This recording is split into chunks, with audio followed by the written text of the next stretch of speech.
So I like how he says here, it's showtime. So it's showtime. Hi everyone, Dr. Libinton here. I help people live long and well because I believe the quality of life is as important as the quantity of life. And I'm here once again this beautiful, rather sunny evening to discuss another topic that's very near and dear to my heart.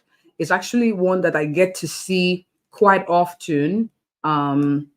In the clinic, at Living Spring Family Medical Center, this is a topic that comes up pretty often. It's called tips on how to lose weight effectively. So we're going to be talking with our guest, who I believe should be joining us soon on this topic. So it's going to be fun. And some of you are probably wondering, well, why are we having this topic? Well, it's a big deal. How do we lose weight effectively? There are a lot of factors that contribute to weight issues, genetic and non-genetic. And so we'll be having a very informative conversation today with Dr. Toomer. And real quick, if you are watching live, hashtag live. If you're watching a replay, hashtag replay. And if you know there's someone who should be watching this with you, just forward this video to them. If you're on YouTube, send this to them as well so they can join us live. We will be taking questions live. So this promises to be fun.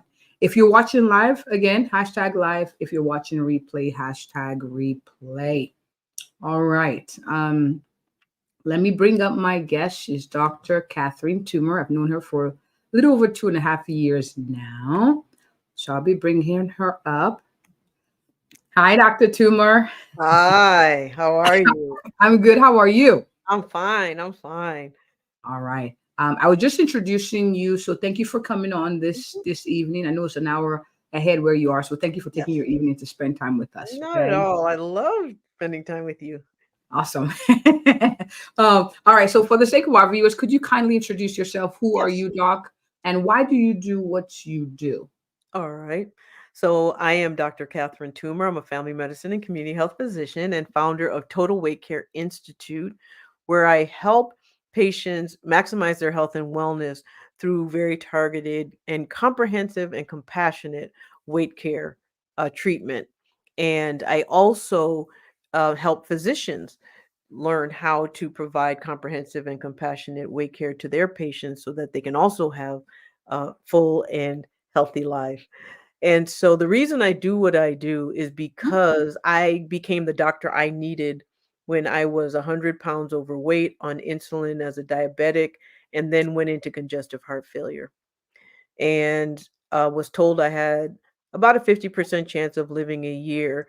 And so I sought help and was told that I was too high risk and Mm, had to create my own program essentially to save my life. And wow. so when I did that, I did. I was able to lose weight. What I did, created a program to get my diabetes under control.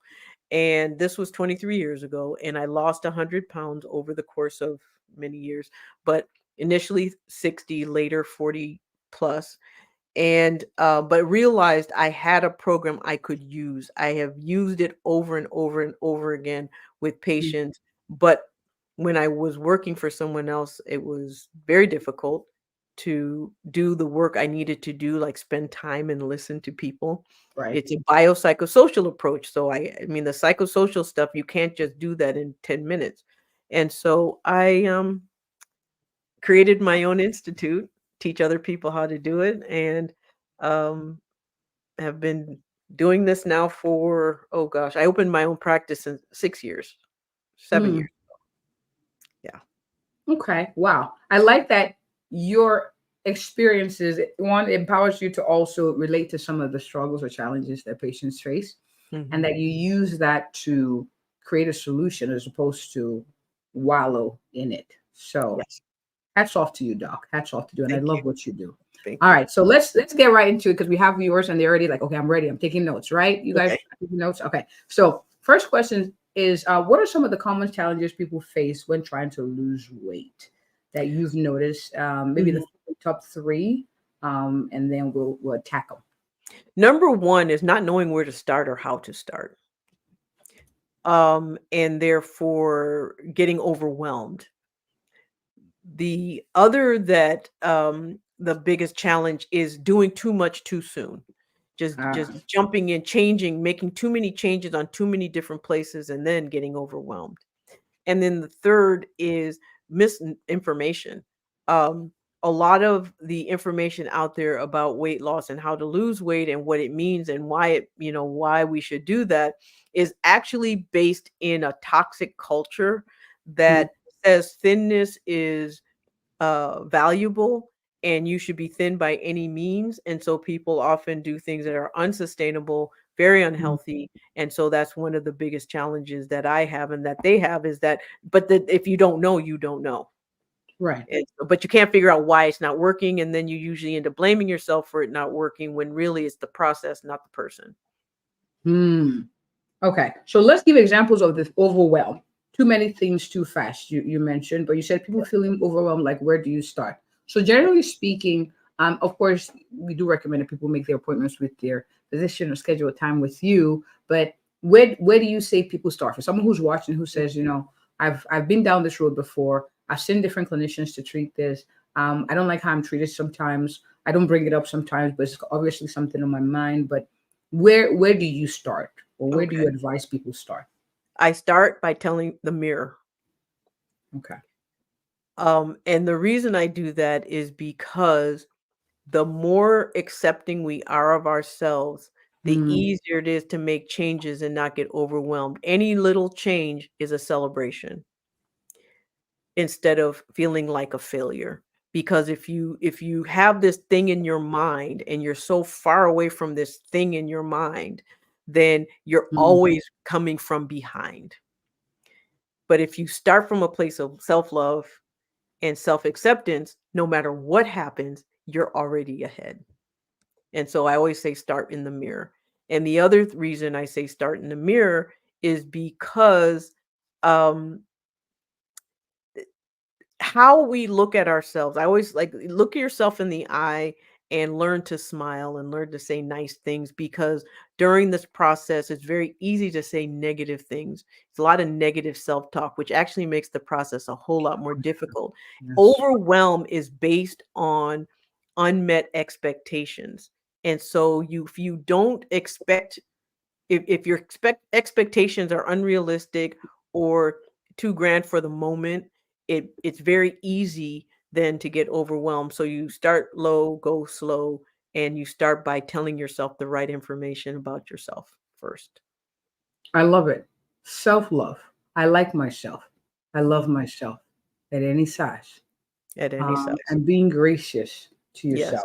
because health isn't just a physical manifestation. It is a psychological as well. And so you cannot be healthy if you don't think kindly towards yourself.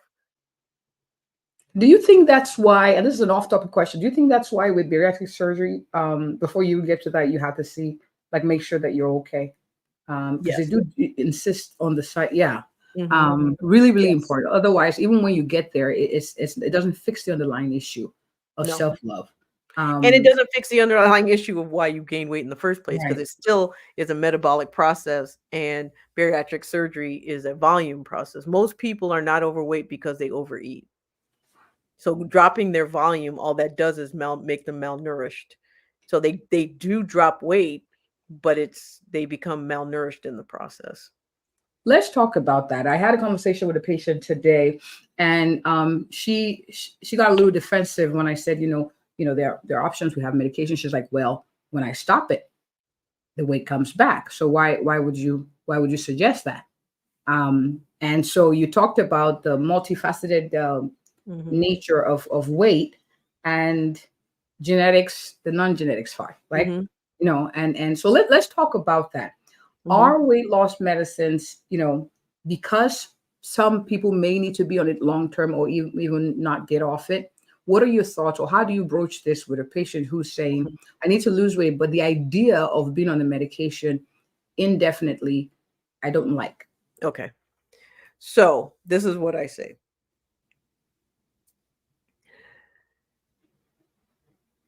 Being overweight, having obesity, is a hormonal metabolic process. Weight is a symptom of something else going on inside the body.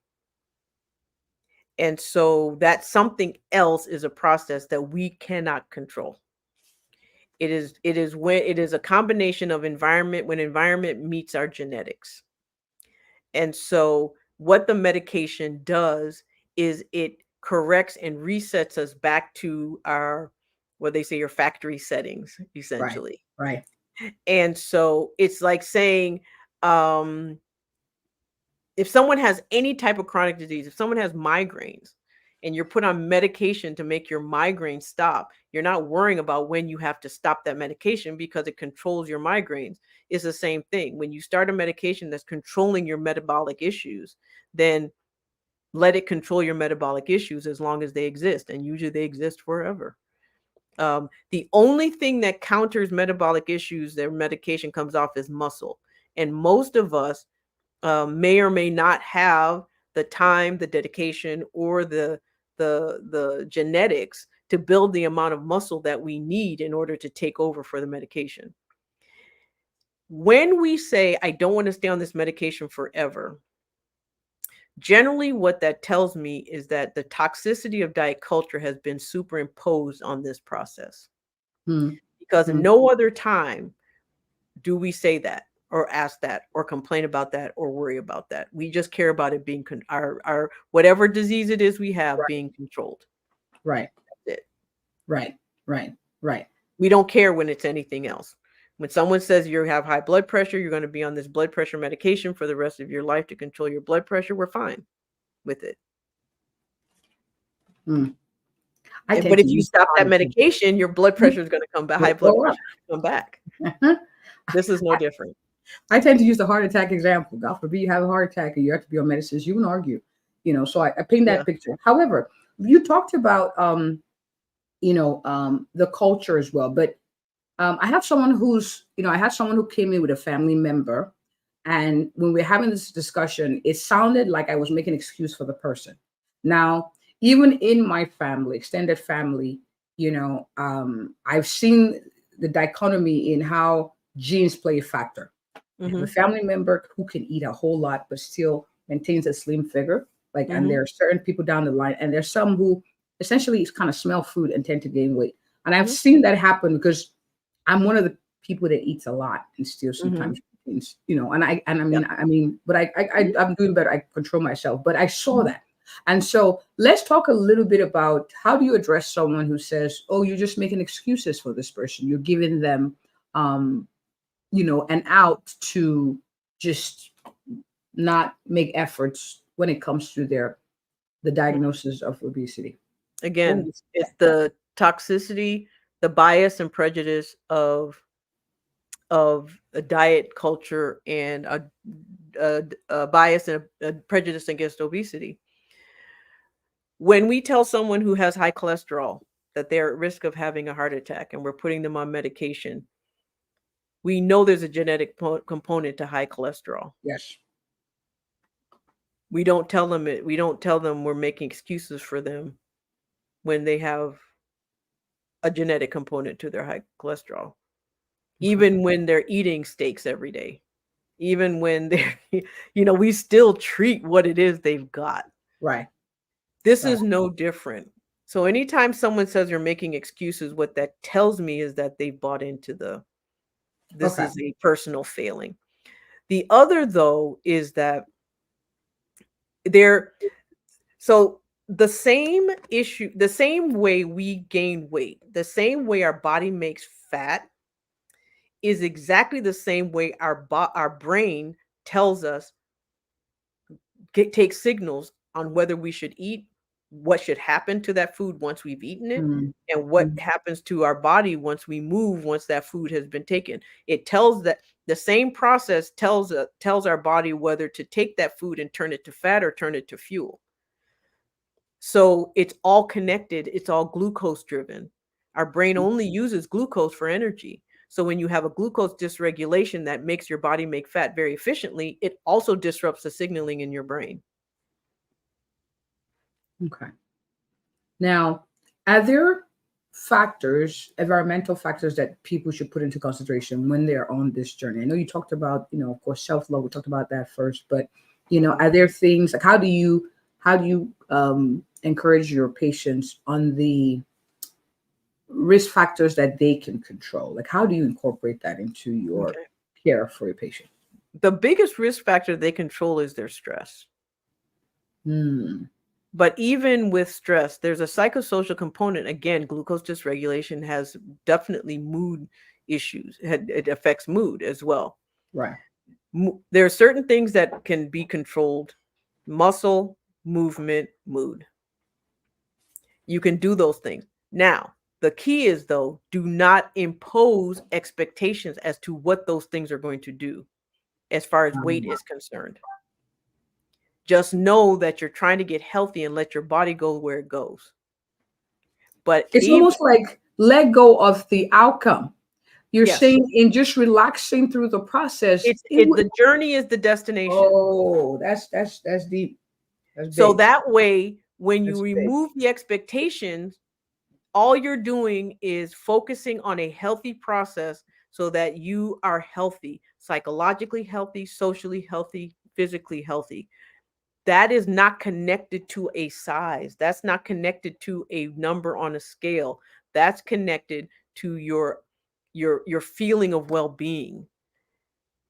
Now, if there's an underlying medical issue that is making your body make fat, that is also causing joint pain, that is also causing inflammation, also causing fat in and of itself is an endocrine organ. So it's putting out all sorts of chemicals into the body.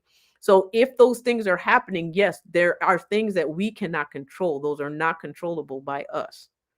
Those are controlled by biochemical processes in the brain and the body. And sometimes those processes need assistance, at least initially. And then sometimes you can let movement, mood, muscle take over, but not always, but sometimes. Okay. Doc, you said stress. I mean, for maybe half the people watching, they're like, man, I feel stressed every day. How do you escape that?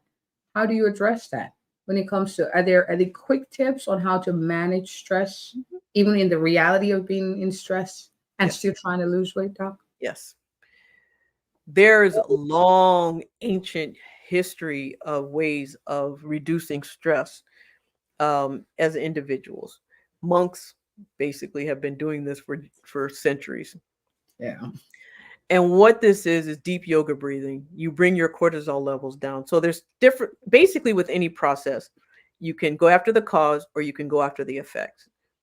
So the immediate way to go after the effects is just basically block the reaction your body's having. So you drop your cortisol. The best way to drop your cortisol is by using some type of biofeedback mechanism, deep yoga breathing, meditation, prayer, just imagining, using visualization to change what your body does, those type of things.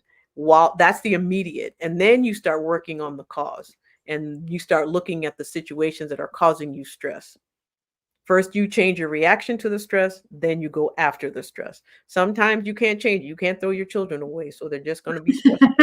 So you learn how to delegate, you learn how to fix ways of, of making situations better, or if it's financial, looking for a different job. If you're in a toxic relationship, you get, like I said, sometimes when you need to lose weight, that weight is in somebody else that you need to get rid of. That's also a stress relieving mechanism. So and so you go after the cause as best you can, and that takes time. That's a slower process, but there's always ways of managing stress. I love that. And I love how you did not deny the fact that the stress is there. You can throw away your children, you can throw away stress inducers, but you can change how do you react to the stress. Very, very, very, very important. You can choose to not allow people to agitate you more than necessary. You can choose to let go of the road rage person. You can choose to understand it's a job and you're going to go home. You're not going to carry that with, wow. Now, for someone who's watching this, who's like, yeah, but I want the shot, the weight loss shots. It works fast. It works well. And I want it now. I don't want to wait. I want the because it works. It does. But the thing is, this is the thing. Why should they wait? We don't make hypertensive wait for their medication. True. True. We don't make hypercholesterolemia wait for their medication. We don't make migraine patients wait for their medication. We don't make thyroid patients wait for their medication. We don't make anybody who has any type of derangement of any kind, any type of chronic disease, we don't make them wait for their medication. Why do we make people who have obesity wait for their medication? We know it's a metabolic process. We know it's an endocrine process. We know this.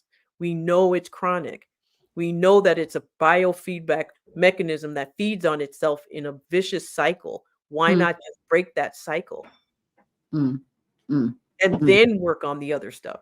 We've never make any other chronic disease state wait and prove to us they deserve the medication through lifestyle changes before we treat them, even though we know it's killing them. Mm.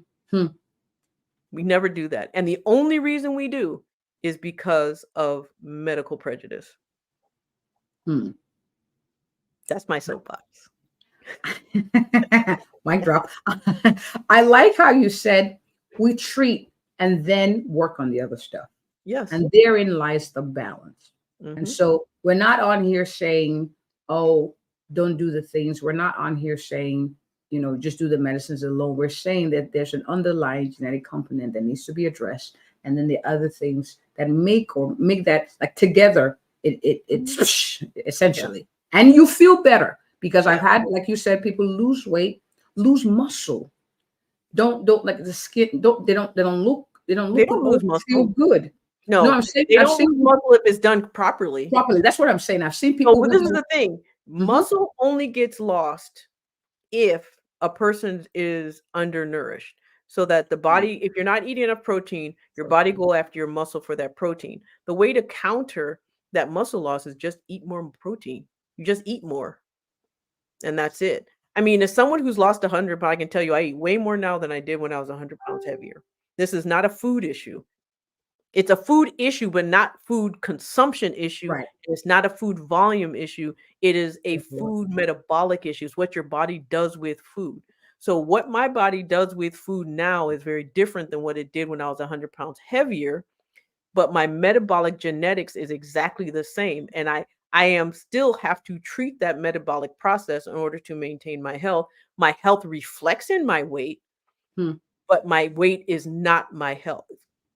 Right, right. I like the balance of the two. And I like how you had mentioned the medicine and then you work on the things. So it's important. But that's for every chronic disease, not just obesity. I agree. Just overweight. That's every single chronic disease. I agree that, but our focus today is obesity. So that's why I'm harping on that, because I want it to be clear that we're not passing the wrong information. It's just the wrong emphasis is always made on the non-genetic part. But this is the thing. The reason I'm making an emphasis is because what people are hearing is going into their brain in a different way based on obesity than it is when you're talking about diabetes, hypertension. Right. And that's why I'm harping on it so much, because I don't want to feed into other people's prejudices. There's a selective hearing when it comes to any medical information. And when we're talking about obesity, it's very easy to say, see, I told you.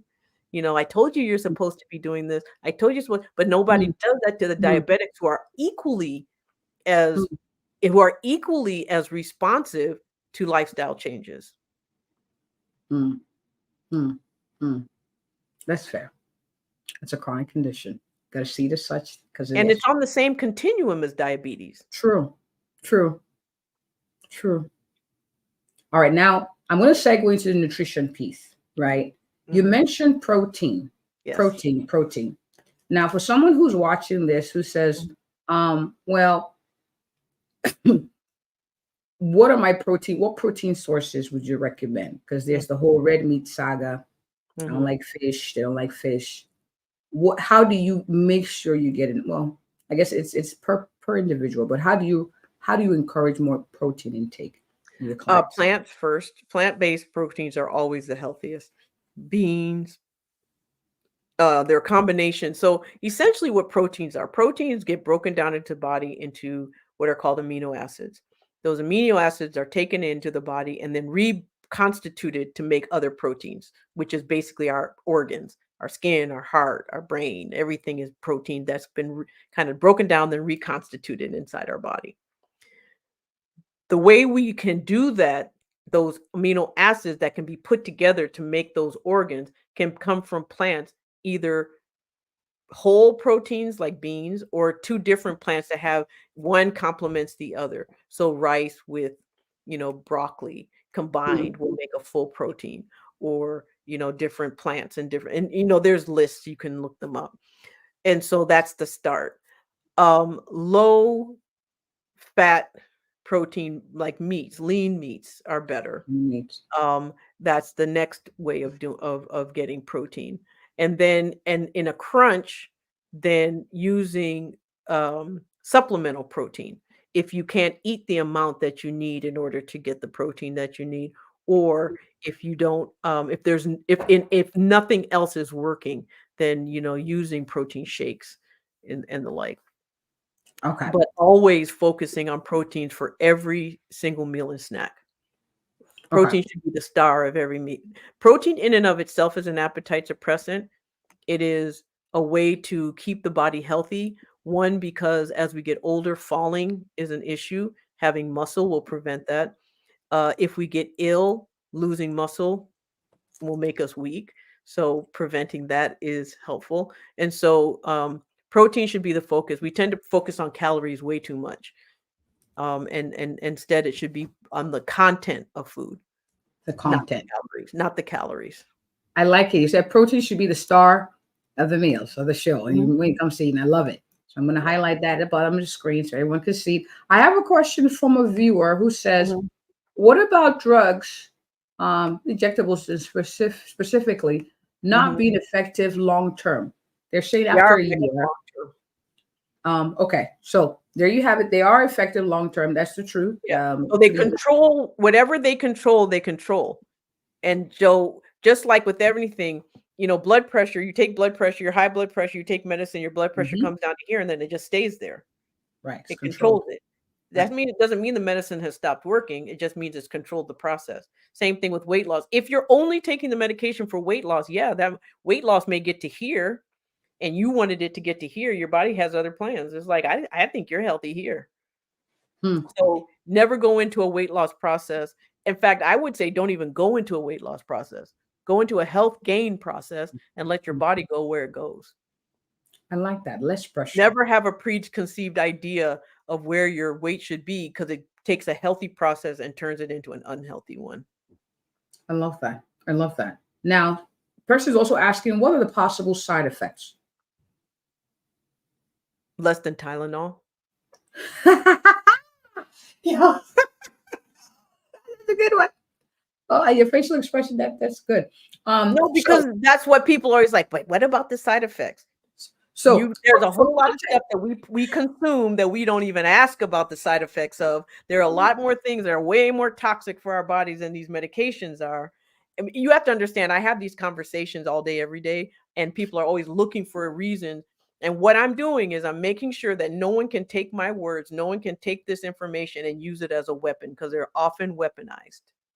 And so that's why. So if I seem like I'm a little bit soapboxy, a little bit defensive, it's because I do not want my words used as weapons against someone who needs these medications. And I'm also giving language to those who do need it, who need to advocate for themselves.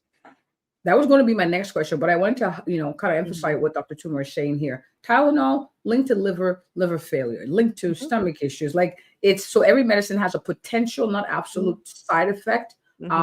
And the way the medicines are tiered, you usually start very low and you titrate up as tolerated. So the side effects, the most common side effect is nausea and constipation. The most severe risk is pancreatitis and gastroparesis. Pancreatitis, one of the things that are related to that is because rapid weight loss causes gallstones. Gallstones lead to pancreatitis. Right. So we those things can be prevented by just slowing down weight loss. The other is gastroparesis is usually present in people, happens in people who were predisposed. So they're diabetics, they were put on the medication.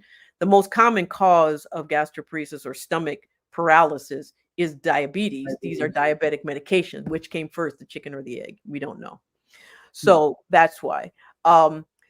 There are, but the side effects are rare. They're rarer than Tylenol causing liver failure. They're rarer than ibuprofen causing kidney failure. Oh, yeah. They're rarer than um, the bone and muscle pain that you get from taking anti-cholesterol medicine. So, the side effects are not common. They're only common if the medication is not prescribed correctly and not monitored correctly or used inappropriately. Mm-hmm. Okay, there you have it. And he said, thank you for that answer. So it's already past, it's already 8 o'clock. Oh, sorry. It went by, That went fast. it went by really quickly. But I have someone who's watching who says, I don't know how to advocate for myself. Okay. I love that you an advocate for someone in my shoes, and you do so passionately.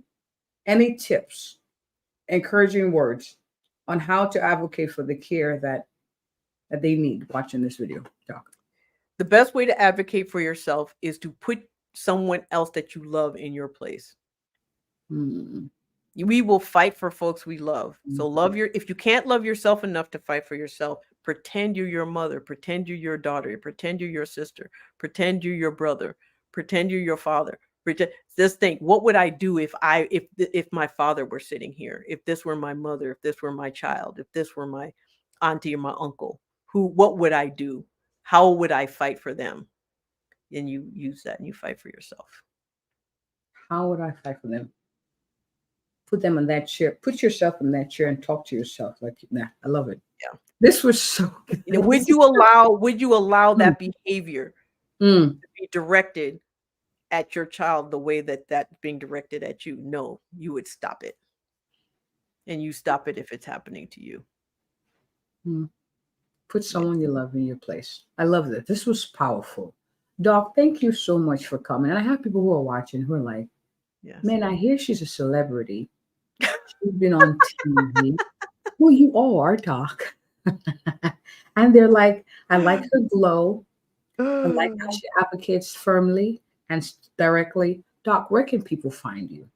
All right. Well, the best place they can find me for my information is you can find me to work with me or to find out just who I am. You can go to my website, drtoomer.com. If you want my information, I have a YouTube channel, which is YouTube at Dr. Toomer, and it's just over 100 videos of all different types, mostly around weight. But if you have a topic that you like and you want me to talk about, I have no problem talking about it. But then you got a good doctor right here talking about it. You don't need me. So the other is on Tuesdays at 6 o'clock Eastern. I'm live every Tuesday, 6 o'clock Eastern on blackdoctor.org or on my page, Facebook, Dr. Toomer as well. So there's always, I'm on TikTok, I'm on Instagram, I'm on Facebook, and if you look Dr. Toomer in any of those places, because it's an odd spelling, so you can find me, you'll find me. Dr. Toomer, I have here, the website is drtoomer.com, but I also have courage at drtoomer.com. Is that an email address? No, courage at Dr. Toomer. No, it's courage at drtoomer.com is my email. Okay, that's your email. So, because I'm putting it at the bottom of the screen. Yeah, so that's my email. So if you want to contact me directly, courage at drtoomer.com is my email address. You get to email her directly. She's been on TV. You're saying. So that's her email address. And I'm putting that at the bottom of the screen for you all to have. And Doctor, you got a lot of shout outs. They appreciate you saying thank you for taking the time to come educate us this evening. Thank you for all you do. And please, anyone who's listening, who is they are so blessed to have you as their physician. I wish I lived nearby, because if I lived anywhere near you, you would be my doctor for sure. Thank you, Doc. Absolutely. Thank you, thank you, thank you. And for those of you who are watching, please, I know many people who could use this video. Please forward this to them, tag them in the comment, connect them with some of Dr. Toomer's resources, because it's very important in this day and age. You got to learn to advocate for yourself. You can't say the doctor didn't do this, doctor didn't do this. We're doing this video so people have, so you have options. You have options. You may have to enlighten your clinician to help you. Or you find a doctor who will advocate for you. That's right. I'm on the other side. See, I might find you this way. So I guess there you go. Thank you. All right. A lot of shout out here, Dr. Toomer said, so thorough, thank you. So big deal. We'll be doing this again, maybe in a couple of months. So I'll send you a link so we can do this. But because this conversation needs to be had over and over again, so I you can agree. register with patients that this is the way forward. All right. It Thanks is. again, All Doc. right. Good night. Good night. Good Thank night, you. everyone. And as always, if you or anyone you know is looking for an awesome, a thorough, and a compassionate family physician in the Nashville, Texas area, I am she. Have a good one, everyone. Thanks again, Doc.